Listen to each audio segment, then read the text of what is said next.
बाजारात जसे मिळतात ना तसे मोतीचूर लाडू आज मी केलेत आणि तेही झारा न वापरता. तुम्हाला विश्वास बसणार नाही एवढे सुंदर छान छोटे छोटे बुंदी मी प्लास्टिकच्या पिशवीने तयार केलेत. आणि खरं सांगायचं ना तर मला इतकी मजा येत होती, एवढा आनंद होत होता. छान बारीक बारीक मोत्यासारखे मणी आपण घरात असणाऱ्या कुठल्याही प्लास्टिकच्या बॅग पासून करू शकतो आणि हे करायला इतके सोपी आहेत. लाडू बघा काय मस्त नरम होतात, छान रसरशीत होतात, अजिबात त्यावर साखर दिसत नाही, घट्ट होत नाहीत, 15 ते 20 दिवस असेच राहतात. 1 पाव बेसनाचे 1 किलो लाडू तयार होतात. अगदी योग्य प्रमाण सांगितलेलं आहे, भरपूर टिप्स सांगितलेले आहेत, त्यासाठी व्हिडिओ शेवटपर्यंत बघा.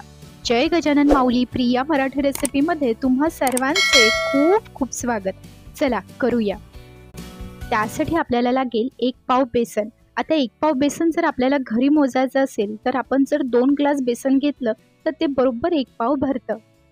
तर टिप नंबर 1, मोतीचूर लाडूसाठी बेसन वापरताना ते बारीक घ्या. तुम्ही जर जाडसर बेसन घेतलं तर ते बारीक बुंदी पडायला कठीण जाईल. तर सर्वात आधी बेसन बारीक चाळणीतून चाळून घ्यायचं. तर टिप नंबर 2, मोतीचूर लाडू बनवण्यासाठी बेसन पीठ आधी चाळून घ्यायचं. त्यामुळे पिठातील गुठळ्या निघून जातात आणि आपली बुंदी हलकी, खुसखुशीत आणि एकसारखी तयार होईल. तर टिप नंबर 3, मोतीचूर लाडूसाठी सर्वात योग्य बेसन म्हणजे बारीक दळलेलं बेसन. त्यामुळे लाडू छान मऊ आणि रसरशीत होतात. बेसन चाळून झालं की आता त्यामध्ये घालू केशरी रंग आणि आता बेसन भिजवून घ्यायचं. आपण 2 ग्लास म्हणजे 1 पाव बेसन घेतलं होतं, तर त्यासाठी आपल्याला बरोबर 1 ग्लास पाणी लागतं.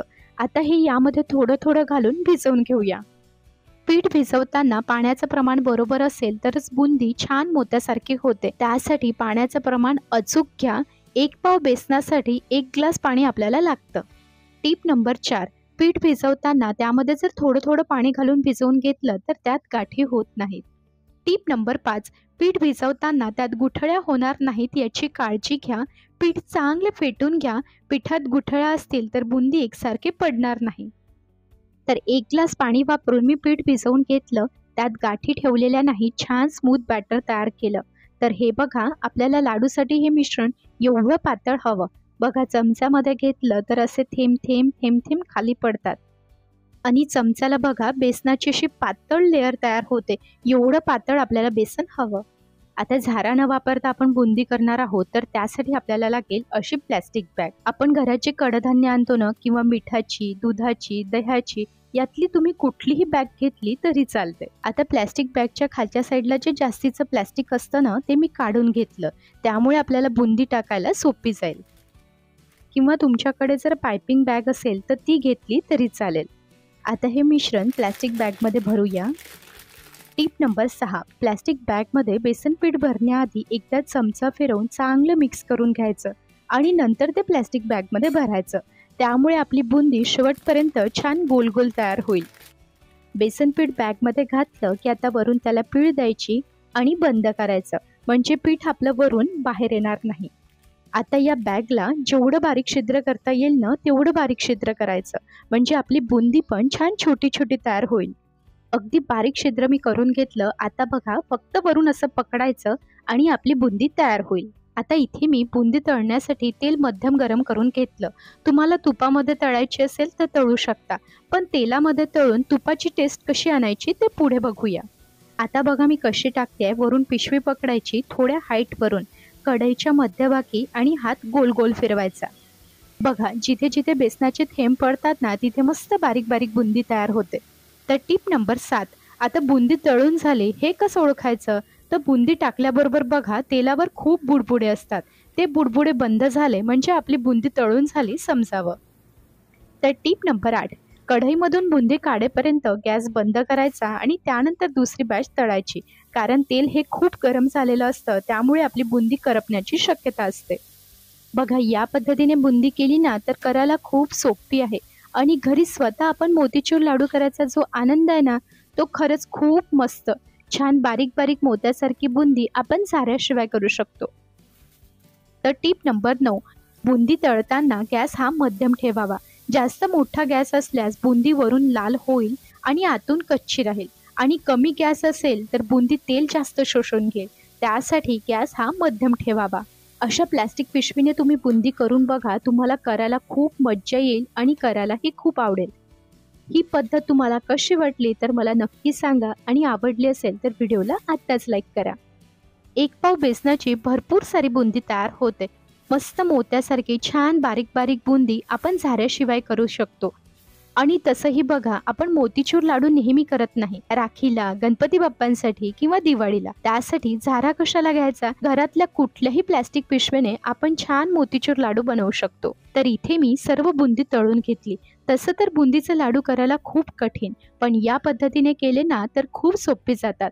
बाजारातून तर आपण मोतीचूर लाडू जेव्हा लागेल तेव्हा आणू शकतो, पण घरी करायचा जो आनंद आहे ना, जी मज्जा आहे ना, ती खरंच खूप छान. तर आता आपल्याला करायचे आहेत लाडू. त्यासाठी पाक करायला ठेवायचा. तर इथे मी 2 ग्लास बेसनासाठी 1.25 ग्लास साखर घेतली. 1 ग्लास आणि आणखी थोडी. तुम्ही तुमच्या आवडीनुसार 1.5 ग्लास, 2 ग्लास साखर घेऊ शकता. पण आपण आता घरी लाडू करत आहोत तर थोडं कमी गोड करू शकतो. आणि त्यासोबतच 1 ग्लास पाणी. त्यासोबतच पाव चमचा केशरी रंग. आता कलर तुम्हाला वापरायचा असेल तरच घ्या, नाही घेतला तरी चालतो. पण काय आहे, कलर घातल्याने लाडू अगदी बाजारात मिळतात ना तसे दिसतात. आता मोतीचूर लाडू नरम होण्यासाठी, लाडूवर साखर दिसू नये त्यासाठी पाक आपला बरोबर असावा. नाहीतर मग लाडू कडक होतात, लाडू बांधता येत नाहीत. तर त्यासाठी टिप नंबर 10. आता मोतीचूर लाडूसाठी पाक करताना तो एकतारी पाक करायचा नाही. बरेच जण मोतीचूर लाडूसाठी काय करतात, एकतारी पाक करतात. मग त्यामुळे काय होतं, आपले लाडू कडक होतात. यासाठी काय करायचं, साखर फक्त पाण्यात विरघळून घ्यायची. साखर पाण्यात विरघळली की तिथे गॅस बंद करायचा आणि त्यानंतर त्यामध्ये बुंदी घालायची. जर इथे आपण गॅस सुरू ठेवला तर काय होतं, साखरेचा पाक आपण बुंदी मिक्स करेपर्यंत घट्ट होत येतो. मग त्यामुळे आपले लाडू छान रसरशीत होत नाहीत. त्यासाठी आधी गॅस बंद करायचा आणि त्यानंतर त्यामध्ये बुंदी मिक्स करायची. सर्व बुंदी पाकामध्ये घातली की आता मंद आचेवर गॅस सुरू करायचा आणि हलक्या हाताने बुंदी पाकामध्ये मिक्स करायची. तर टीप नंबर 11. बुंदी पाकामध्ये घातल्यानंतर गॅस हा मंद ठेवायचा. जर तुम्ही मोठ्या गॅसवर बुंदी शिजवली तर मोतीचूर लाडू कडक होतील आणि आपल्याला तर छान नरम नरम बुंदी हवी. त्यासाठी गॅस हा मंद ठेवायचा. तर हे बघा, जसा पाक बुंदीमध्ये मिक्स होतो तसं बघा बुंदी छान मोत्यासारखी दिसायला लागते. आता यामध्ये जर तुम्हाला वेलची पूड किंवा केसर घालायचं असेल तर तुम्ही या ठिकाणी घालू शकता. मी काहीच घातलेलं नाही, प्लेनच ठेवलेत. तर हे बघा, 3 ते 4 मिनिटानंतर पाक घट्ट होऊन बघा बुंदीचा एक एक दाणा दिसायला लागतो. आता गॅस बंद करू आणि काढून घेऊया. आता बुंदी गरम असतानाच यामध्ये 2 चमचे तूप घालायचं. त्यामुळे काय होतं, आपण तळताना जरी बुंदी तेलामध्ये तळली पण आपल्याला खाताना असं वाटतं की आपण ती तुपामध्ये तळली. छान तुपाची चव येते. आणि त्यासोबतच 2 चमचे मगज बी. आता हे सर्व साहित्य व्यवस्थित मिक्स करून घ्यायचं. मगज बी घेताना ते 2 मिनिटं तुपावर भाजून घ्या. त्यामुळे त्याचा कडवटपणा निघून जातो आणि ते छान कुरकुरीत होतात. सर्व साहित्य चांगलं एकजीव करून घेतलं. आता हे एका मोठ्या भांड्यात काढायचं आणि त्याला पसरवून ठेवायचं. त्यामुळे ते लवकर थंड होईल. आता हे 15 ते 20 मिनिट थंड होण्यासाठी ठेवून देऊया.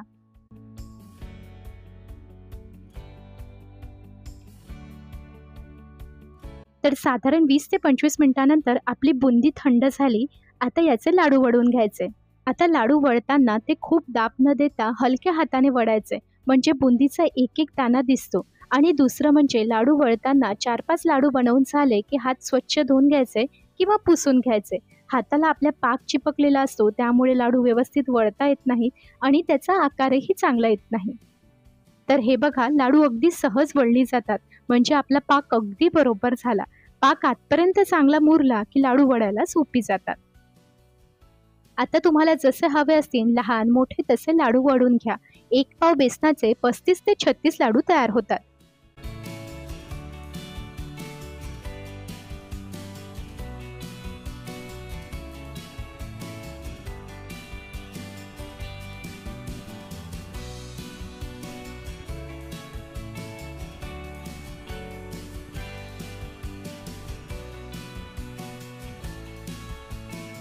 तर आपले 1 पाव बेसनाचे योग्य प्रमाणासहित भरपूर टिप्स वापरून झारा न वापरता नरम मोतीचूर लाडू तयार आहेत ना. करायला खूप सोपी. घरातल्या कुठल्याही प्लॅस्टिक पिशवीने आपण हे करू शकतो. तुम्ही पण नक्की करून बघा, खूप मस्त होतात. पहिल्यांदा करत असाल तर 1 कप बेसनाचे करा. त्याचं प्रमाण मी डिस्क्रिप्शनमध्ये देते. करताना तुम्हाला काही अडचण आली तर मला कमेंटमध्ये सांगा. रेसिपी आवडली असेल, माझ्या टिप्स आवडल्या असतील तर लाईक करा, शेअर करा आणि सबस्क्राईब केलं नसेल तर नक्की करा. चला पुन्हा भेटू अशाच नवीन रेसिपीमध्ये.